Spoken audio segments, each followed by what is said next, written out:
Bismillahirrahmanirrahim. Assalamualaikum warahmatullahi wabarakatuh. Jamaah yang dirahmati Allah, ada 5 langkah untuk menjadi orang yang bersyukur kepada Allah. Mudah-mudahan dengan tema ini kita makin selalu senantiasa bersyukur kepada Allah Subhanahu wa taala. Karena salah satu syarat ingin bahagia, salah satu syaratnya ingin bahagia, jadilah orang bersyukur. Kalau kita suka bersyukur, mudah-mudahan kebahagiaan pun dekat sama kita. Apa langkah pertama? Langkah pertama adalah senantiasa lisan selalu mengucapkan ucapan syukur kepada Allah dengan ucapan Alhamdulillah. Cara bersyukur kepada Allah itu salah satunya, kalau kita dapat rezeki, pokoknya kalau menerima kebaikan lah, dapat rezeki, dapat kabar gembira, dapat kesuksesan, keberhasilan, mungkin diri kita, anak kita lulus dia di kerjaannya, itu kan kegembiraan. Ya, umpamanya terhindar dari sesuatu yang tidak kita ingini, berupa bala, bencana, maka spontan kita mengucapkan Alhamdulillahi Rabbil Alamin. Ada satu nasihat Rasul ya. Nasihat Rasul ini simple ya, dan bermanfaat bagi kita. Kata Rasul, setiap saat kita ditanya oleh seseorang tentang keadaan kita, misal bagaimana keadaanmu hari ini, misal bagaimana kesehatanmu hari ini. Kalau kita biasa nanya apa kabar, maka kata Rasul spontan, jangan ada ucapan lain, ucapkan Alhamdulillah 3 kali. Alhamdulillah, Alhamdulillah, Alhamdulillah. Jangan ada ucapan lain.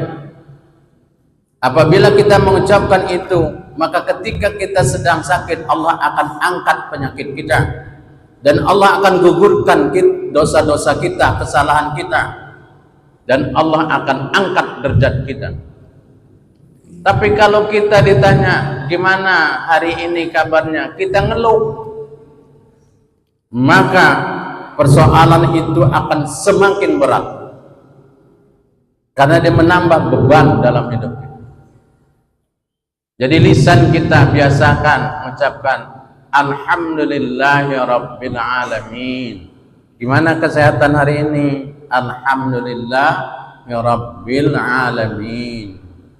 3 kali sehat, Alhamdulillah. Masih bisa ke masjid, masih bisa dengarkan ceramah, masih bisa cari nafkah, masih bisa kita nengok anak cucu kita, masih bisa duduk bertahan Pak kita.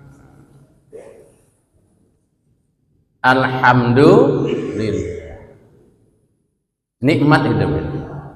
Yang kedua, bagaimana cara menjadi orang yang bersyukur?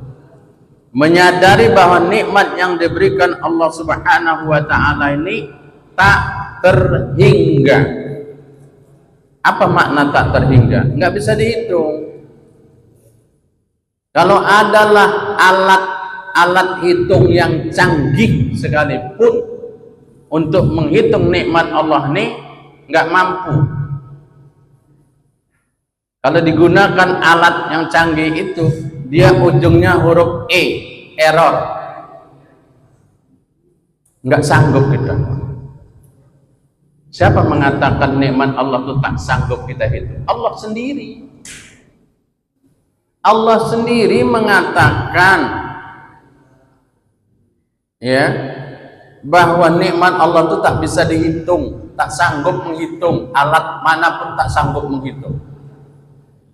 Buka Al-Quran surah Ibrahim ayat 34. A'udzu billahi minasy syaithanir rajim. Wa atakum min kulli ma sa'altumuhu wa in ta'uddu ni'matallahi la tuhsuha innal insana lazalumun kafar. Apa kata Allah? Dan dia, Allah, telah memberikan kepadamu segala yang kamu mohonkan kepadanya. Apa yang enggak diminta Allah?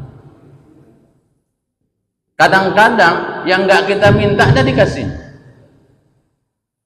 Wa in ta'uddu ni'matallahi la tuhsuha. Apa kata Allah? Dan jika kamu menghitung nikmatku, nikmat Allah, niscaya kamu tidak akan mampu menghitungnya. Enggak mampu kita menghitungnya. Berapa liter air yang udah kita minum? Nggak sanggup. Kalau disuruh bayar kita nggak mampu, Pak. Berapa butir beras yang sudah kita nikmati, itu nikmat dari Allah. Dan lain sebagainya. Kalau kita suruh ngitung nggak sanggup. Maka di ujung ayat ini kata Allah, sesungguhnya manusia itu sangat zalim dan sangat mengingkari nikmat Allah. Dikasih tubuh yang sehat tapi tak digunakan untuk ibadah, itu ngingkari nikmat itu. Tengoklah kita kalau nengok, Pak, nengok orang sakit pakai oksigen, awak yang sesak nengok dia. Ya. Baru oksigen itu aja, Pak, sesak. Kita sakit jantung aja nengok orang sakit jantung dah kita yang perasaan macam sakit. Tetapi kadang-kadang manusia banyak mengingkari nikmat yang Allah berikan kepadanya. Bahkan kadang-kadang baru teringat kalau udah sakit.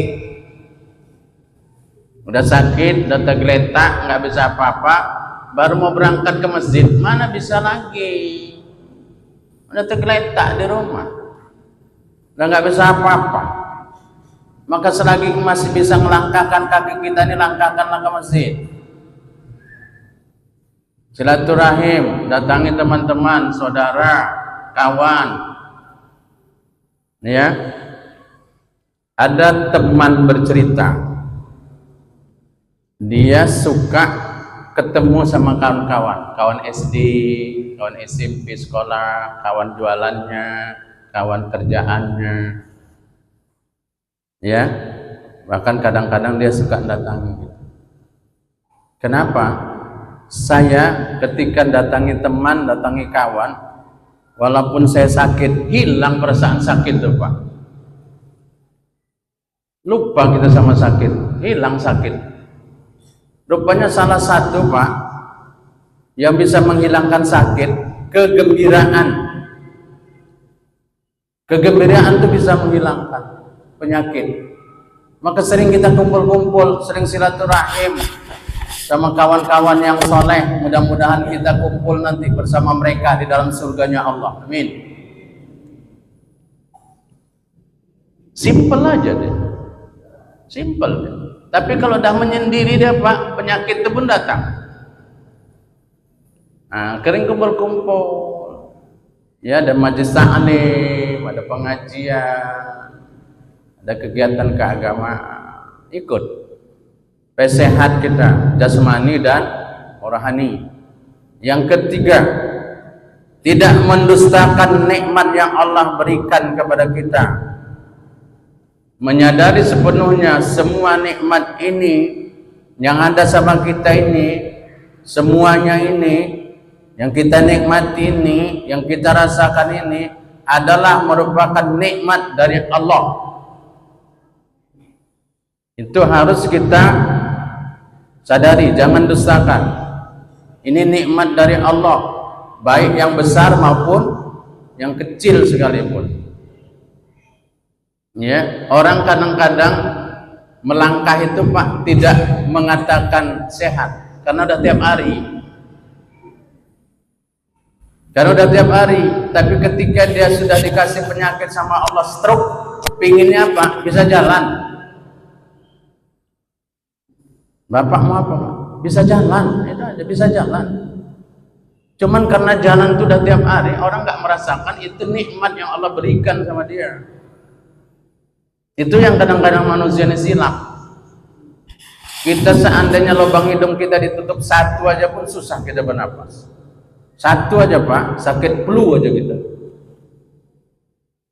Udah nggak bisa tidur tuh, balik sana, balik sini, balik sana, balik sini. Kenapa? Hidung kita tertutup satu lubangnya.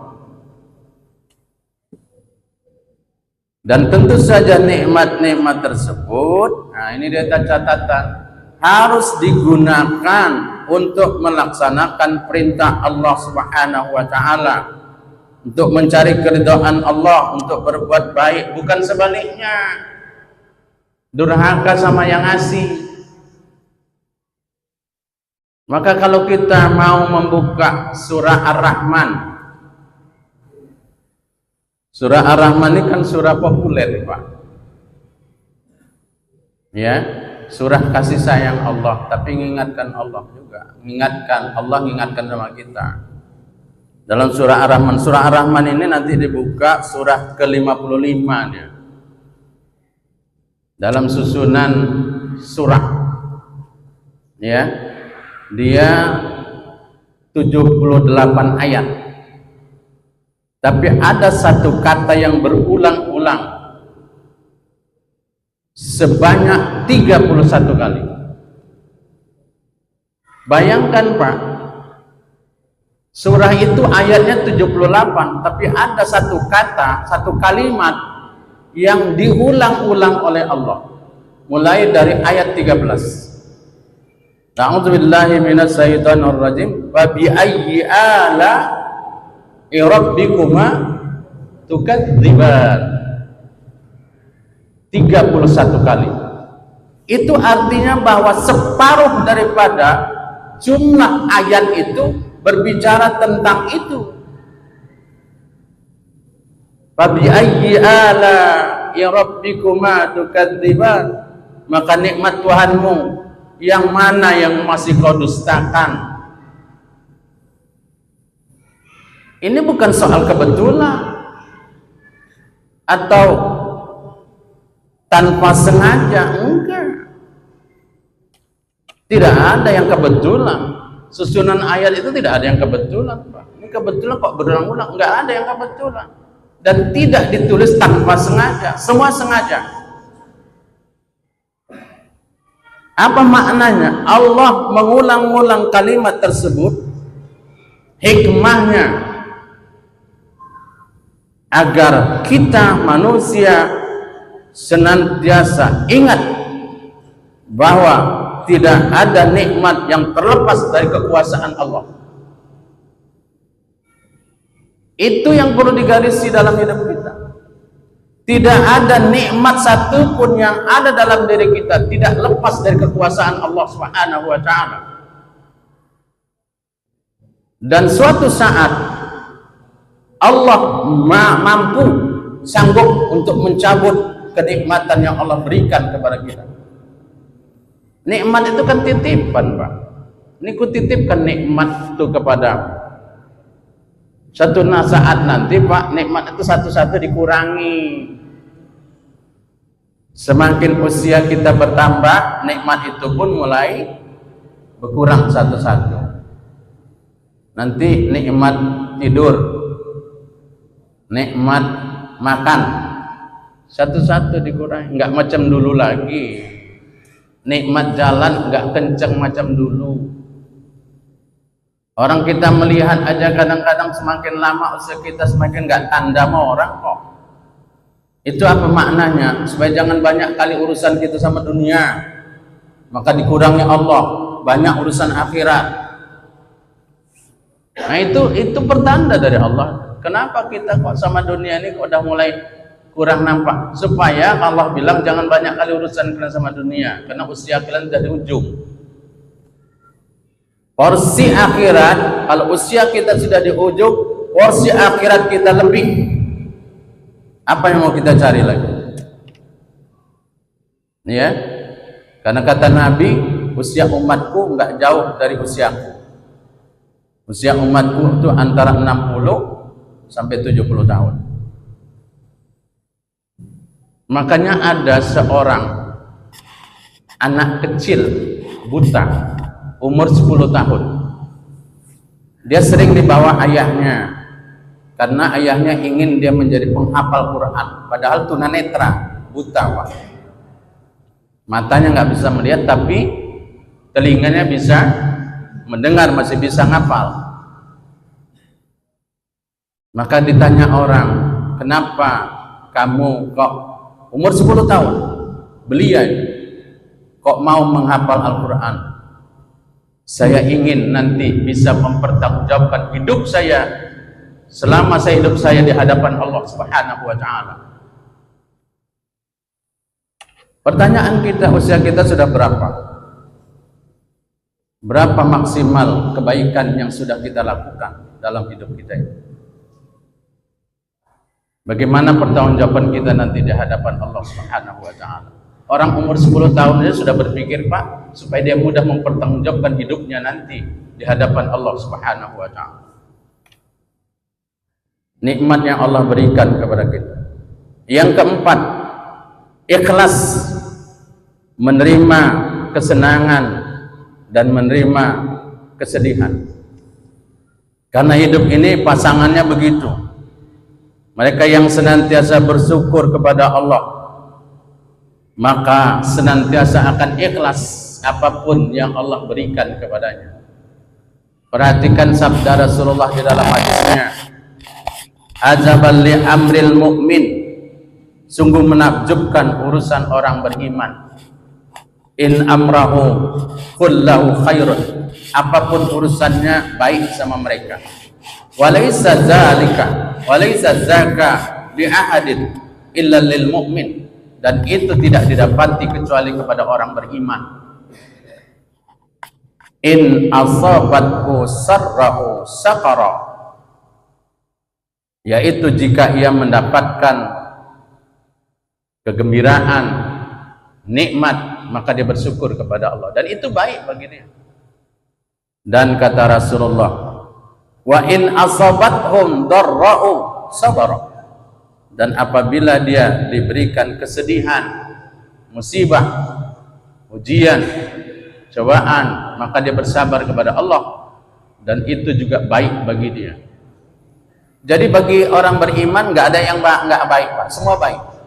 Kalau lapang rezeki, bersyukur. Kalau dikurangi rezeki, bersabar, selesai. Karena dalam hidup ini dua aja deh, Pak. Kalau kasih kelapangan sehat, awak bersyukur. Kalau dikasih sakit, diuji, awak sabar. Karena kata Rasulullah, siapa yang diberikan ujian sakit, dia sabar, digugurkan Allah dosanya. Kan itu baik sama semua orang. Tetap dia melakukan itu. Yang kelima, terakhir. Apa yang kelima? Yang terakhir, langkah supaya kita ini jadi orang yang bersyukur adalah senang berbagi. Kalau ada rezeki, jangan kita sendiri aja. Itu maksudnya. Ya, kalau kita dikasih rezeki, ya ingat kanan kiri, ingat saudara, ingat orang nggak mampu. Kalau dikasih ilmu, kepandaian, jangan pelit kali sama ilmu, bagi-bagi, kasih nasihat, karena itu yang ada sama awak. Kalau ada pengalaman, bagi-bagi pengalaman, karena kita pernah ngalami. Nggak ada uang, nggak ada tenaga, ya mungkin pengalaman kita kasih sama anak-anak muda, sama anak-anak kita. Ya, berbagi. Jadi berbagi itu bukan mesti dengan harta dan lain-lain sebagainya. Ya. Apa kata Allah di dalam surah Ad-Duha ayat 11? Ini ayat yang terakhir.